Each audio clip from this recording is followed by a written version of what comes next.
What's up everybody, Rob here. So this is just a reply video. I'm doing completely off the cuff. I do have some notes here just so I can keep my place, but beyond that I'm just sort of going. So if it's rambly and incoherent, well, get used to my channel. That's kind of what I do. In any case, this is a reply to Matt Easton over at Scholagladiatoria. It's one of my favorite channels. If you don't know who who Matt Easton and the Scholagladiatoria channel is, check them out, though I'm pretty sure most of you guys know who that is. If you don't, well, you're missing out. In any case, this is a response to a video that was put out yesterday by Matt Easton about fantasy weaponry and tactics, or weaponry and tactics that would be used in fantasy environments. Outside of the traditional fantasy setting, say virtually every novel, every Dungeons & Dragons campaign, video game, whatever, takes place in some version of the rolling hills of England, 13th century, number 7621. So what about environments beyond that? Like, say, a world where there are very large animals, for example, like sauropod-sized dinosaurs and creatures of that size, you know, like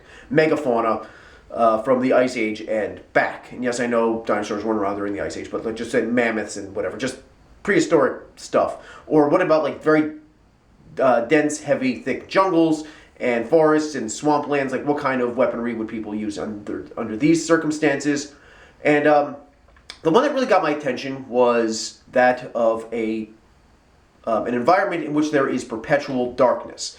Maybe not all year round or like permanently, but there are very, very long stretches of darkness. And how would warfare look under those circumstances? What kind of weapons, what kind of tactics would they use? So I'm just going to be going, and I've wasted enough time. So basically, the parameters of this are, it is the people involved, the people engaged in warfare, don't have dark vision, they don't have night vision, they are basically humans and the limitations of humans. They can see a little bit. There's maybe like moonlight or something equivalent. Again, this is a fantasy world, because how is any of this possible? Because magic, just go with it, fine. You know, a wizard did it. You can see a little bit, you can see shadows, you can see movement, but you're not really going to be picking out any real details, and you're going to be having difficulty navigating. Basically just like a human on a moonlit night, walking through an environment. Okay, that's the level of light. First thing about light, bringing light with them, I actually agree with Matt Easton's point on this. You have to be very careful with using light of your own. I'm sure people would come up with some sort of technology like candle, well, fire. Obviously, you can have fires and campfire, stuff like that, but also candles, lanterns, things like that. However, this is going to make you extremely vulnerable to missile weaponry. So whether that be a bow, an arrow, a crossbow, a javelin, whatever it is. I mean, you're basically in pitch black darkness. You're walking around with a lantern. Basically, like, everybody within range is thinking like, yeah, that guy. Just light him up. You're going to get lit up like a Christmas tree. So, yeah. That would be used incredibly sparingly. So lantern shields, stuff like that, I don't think they would really be all that prominent, because it just makes you a giant target. Now, as far as missile weapons go, Matt Easton said that a bow and arrow, something with, and we're talking, by the way, technology level is, we're just going to say medieval, like pre-gunpowder technology back. All right, so no modern day machine guns, because I would think, my first thought was, okay, machine guns, but no gunpowder weapons or anything like that. So there you go. So that the priority at this point would be the use of something that you can get a very large rate of fire out there, in which case would be a bow and arrow, which I actually do agree with, because accuracy is really going to be your biggest problem here, and you don't want something like a crossbow, which you gotta, some of them you gotta, put the stirrup on, you gotta pull it back and seat it on there and then lift it up and fire it. I know you don't fire a crossbow, but you know what I mean. Other ones, the really powerful, heavy ones, you got to get the winch out. And actually, early gunpowder weapons actually had roughly the same, like early matchlock muskets had roughly the same rate of fire as those crossbows with the giant, with the crank. I think it's called a windlass. I don't know. That's a nautical term, whatever. But yeah, those things, they have roughly the same rate of fire. So that's really not something very good when you're probably going to miss your target. But I think it's actually even simpler than that, simpler than the use of a bow, and that would be the use of a sling. Now, why am I saying a sling would be more useful than a bow and arrow? Well, the thing about an arrow is that arrows are actually somewhat expensive. And I mean that they're relatively expensive. You do have to make, they're not just a piece of wood, a long straight piece of wood, you stick some feathers on it, you stick a cheap piece of metal on the top and you shoot it off. No, these things you have to have like specially crafted horn, I don't know what they're called, right where the bow the bowstring meets the nock. That's what it's called. You have to have specially, they're made from horn or bone, and you have to be very specially crafted. You have to get certain types of feathers. I think it's only the left feathers, or the feathers from the left wing of a goose, at least that was done in England. I could be mistaken on that, but like these things are very specialized pieces of equipment, and again, if you're in perpetual darkness like this, you're probably going to miss. So why go through all that trouble when you can just use a sling and ammunition's everywhere? They're rocks. You're not going to run out of them. They're cheap. They're inexpensive. You can just feel around in darkness. Oh, here's a nice good sized rock. Put it in your sling and you fire it off. Also, you can, instead of using precision, you can, if you have the guys say silhouetted somehow, say there's like a moon or something, and the guy's silhouetted like on a hilltop or something like that, you can go for a precision strike, yes. Slings are extremely accurate if you know what you're doing, but you can also, instead of swinging it horizontally and releasing with incredible accuracy, you can actually swing it vertically and basically use it like a giant, well, not a giant mortar, actually very tiny, use it like a mortar and just lob it up and over, and basically if there's a group of your enemy combatants, some distance away, you get a bunch of your slingers, you can just basically drop it on them like a mortar. And so really, just for me, I just think a sling would be probably the most common missile weapon. And also, of course, even simpler than that, you just pick up a rock and you just hurl it at some people. Mostly just for the economic purposes. You're probably going to miss because you can't see what you're doing all that clearly. So why go through the trouble of creating specialized ammunition? That's probably going to miss anyway. Just pick up a rock and you just hurl it at somebody. Or, use a sling and hurl it at somebody. Really simple, so that's that. Now, as far as close quarter weaponry and close quarter combat would be concerned, I think I do actually agree with some principles here. You won't be using anything big like this, like a big two-handed, claymore or a spear or something like that, or a big two-handed, like say a Dane axe or something like that. That would be kind of a problem because, if you're in darkness, you're not going to be seeing what you're doing. If you go to swing, like I'm about to do here, you're about to whack it into something. You won't be able to judge properly. It's going to get caught on branches and how trees are growing in this. I have no idea, but fine. A rock wall, whatever it is.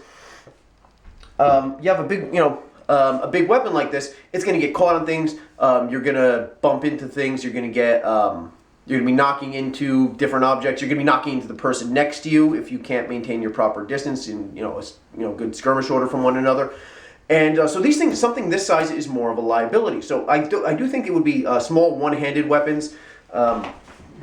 Really, I don't see in these circumstances any kind of weapon getting any bigger than something like this here, like this tomahawk here, because again, it's fair. You can choke up a bit here, and you can have, this is a very devastating weapon, but at the same time, you're much less likely to, to knock into something and cause any sort of problems that way. So I do think small hand weapons would be much more common than long pole arms. Like I don't see pole arms being used at all. If nothing else, just convenience from getting to the battlefield and back again. Yes, I know there have been night marches involving people carrying spears and pikes and such, but that was really just more of an exception to the rule, and they weren't fighting at night.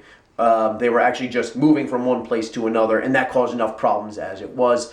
Fighting with that thing at night, I just don't see it happening. Which brings me to the next point. I don't see any large-scale pitched battles happening. I really don't see that happening. There has been fighting at night. That's been going on since as long as there's been warfare. But it was always raids and counter raids and skirmishes, stuff like that. I've never heard. Maybe if I'm wrong, if you know an example of this, please let me know. Pre-gunpowder, pre-modern industrial, we'll say 1600 back. Just 1700 back, whatever. Sometime, pre-industrial, where there was a massed pitched battle at night. I cannot think of a single one. Now, I'm not talking about there was a battle that lasted several days, and at night there were raids between camps or anything like that. A small group of guys going out and they slit the throat of guards or something like that. That happens all the time, yes, but an actual pitched battle, in formation, a phalanx of guys, forming a shield wall or a phalanx or whatever it is, and advancing on an enemy in formation in the darkness. I've never heard of that sort of thing. The difficulties of it would just be far too much. I mean, try to maintain. It's virtually. I would say. It's extremely difficult to maintain a formation under the best of circumstances in broad daylight. Doing this at night, I just don't see how that's possible. The only way I can think to do this is if you somehow like connect, your person, like you, to the person next to you, and like you basically like tie or chain each other together into some sort of a formation, and that has been done historically.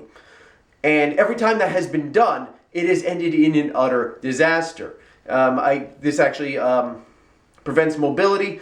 If one person is killed, they're basically just dragging down, and his companions have to like drag him along this. They're literally fettered to a corpse. Being fettered to a corpse is a euphemism for I'm surrounded by idiots, and basically I'm attached to somebody who's actively not helping me. And now you're literally being fettered to a corpse here. I just don't see how that's helpful. And so I just don't see how large-scale battles would be in any way, like, pitched battles like that would be taking place under these circumstances. I could be wrong. Maybe there is an example of this happening, but I honestly have never heard of it. So there would be fighting at night, but it would be, again, like I said before, raids, skirmishes, counter raids, guys sneaking around, moving up to, find a guard, slit their throats, find the enemy's camp, and, knock stuff out, like burn stuff, burn their tents down, attack them in confusion, like basically just like, hard-hitting, fast, light infantry type stuff, rather than, massed formations. As far as weaponry and equipment goes, we already talked about the size of the weapons. They'd be smaller hand weapons as opposed to big, massive two-handed things. I do also think, though, a shield or very extensive armor. This would actually encourage the development of very extensive, let's say, plate armor if they hadn't been invented yet. It would encourage people to create it faster. Or some sort of much more armor would be much more emphasized, heavier shields would be emphasized because you're not parrying anything. If it's pitch black darkness and the guy's coming at you and he's swinging a sword at you, or whatever it is he's swinging at you, you're not going to be, parry repulsed is not going to be happening in darkness. I'm sorry, it's just, it's not happening. You're not going to be able to see as clearly. You're just going to see shadows, just like there's a guy moving. Well, where's he? Is it coming this way? Is it coming this way? Is, what's going on here? You won't be able to react to that in time. Just put a shield up, or just, have plate armor and just, take the impact and hope your armor holds you down. In which case, there would be a lot more very close quarter fighting, a lot more emphasis on grappling and knife work. That's also very vitally important. Anybody who knows anything about swordsmanship knows that grappling and, taking down your opponent, basically wrestling of some kind, would be vitally important. You take a knife out or dagger and you slit the throat or whatever. That would be much more emphasized. That already is important, but it would be emphasized that much more. Feeling around you'd have to feel around, the fighting style would change. You'd have to feel around for gaps in the armor and then, try to work it in there and, take out your opponent that way. I also don't see much, like I said before, I don't see very much in the way of precision weapons. And I use that term extremely loosely because it's a completely made-up term by me for this exact example. But what I mean by a precision weapon is a weapon that requires, like a dagger. I mean, they would be using, well, first off, a knife is a knife and a dagger. They're like the most common tool ever. The first tool humans ever made was a knife, if you consider a sharpened rock to be a knife. Extremely useful. So yes, people would use them for warfare, but anything like a rapier or any sort of accurate weapon where you have to get to a very specific point on your opponent's body, I don't think they would be emphasized, mostly because, again, you can't really see what you're doing. So to be able to aim for the throat, again, unless you're grappling your opponent, you're holding him down and you're feeling around and, there's his throat, and then you attack. To be on a standoff position and then, accurately, target those specific areas would be extremely difficult. So it would be much more emphasis, I think, on weapons that you don't need to be pinpoint accurate with. For example, a hand axe, maces, warhammer, stuff like that, where there's a figure in front of me, smash. Just hit right into him, smash, break the bones, whatever. If you hit, somebody here, just pretend they're unarmored. You hit them here, or you hit them here, it's really not going to make much of a difference. This arm is now pretty much useless. Whereas, with a dagger or a rapier or some sort of precision, stabbing type weapon, a spear, anything like that, hitting someone one place versus hitting him here. One of them may, hit an artery, one of them may not. You might hit, the throat. You might hit him in the fleshy part of the shoulder if you're not entirely accurate. You need to be much more precise with those types of weaponry as opposed to something that just, basically just bludgeons the guy to death. Or, you hit him just so hard with this one-handed, like a mace, that, okay, the entire shoulder is crushed. Whether you hit him here or here, this is with a dagger, you plunge the dagger down here, this is a kill shot. Like, it goes, provided goes deep enough, right here, it goes down. This is extremely dangerous. Over here, it hurts. It may cause damage, it might sever an artery, but you hit here, not so bad. This is shattered collarbone, this is shattered shoulder, like shattered bones no matter where you go with the mace. So you don't need to be as accurate. So that's just my point with that. So they would be using weapons that don't require as much precision. And finally, I think there would actually be a greater emphasis on siege warfare. Now, just hear me out here. Humans have been putting themselves in some sort of fortification since as far back as we've had organized settlements. It wasn't necessarily for protection, although that was a thing, mostly against wild animals, mostly actually to protect your livestock. You would, bring your sheep in there and protect them against wolves and mountain lions and bears and whatever else is out there. It doesn't have to be complex, just like a simple earthen mound or just some palisades, anything like that. But it is entirely possible that but people have been doing this since, the beginning of time.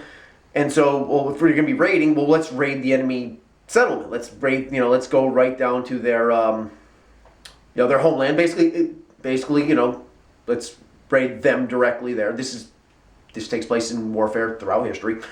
Well, this can easily develop into siege warfare. Okay, well, these people are raiding us. Okay, well, let's put up thicker, heavier walls. Okay, let's make a Motte and Bailey castle. Okay, let's put up stone walls.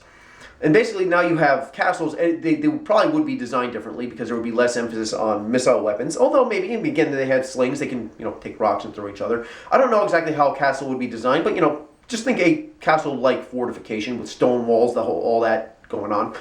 A moat, some sort of defensive ditch around there, maybe sharpened stakes, around the perimeter. Typical defenses. They might look differently, but, the similar concept. Well, you can get a trebuchet. You can say, okay, well, fine. They figure out how to make a trebuchet.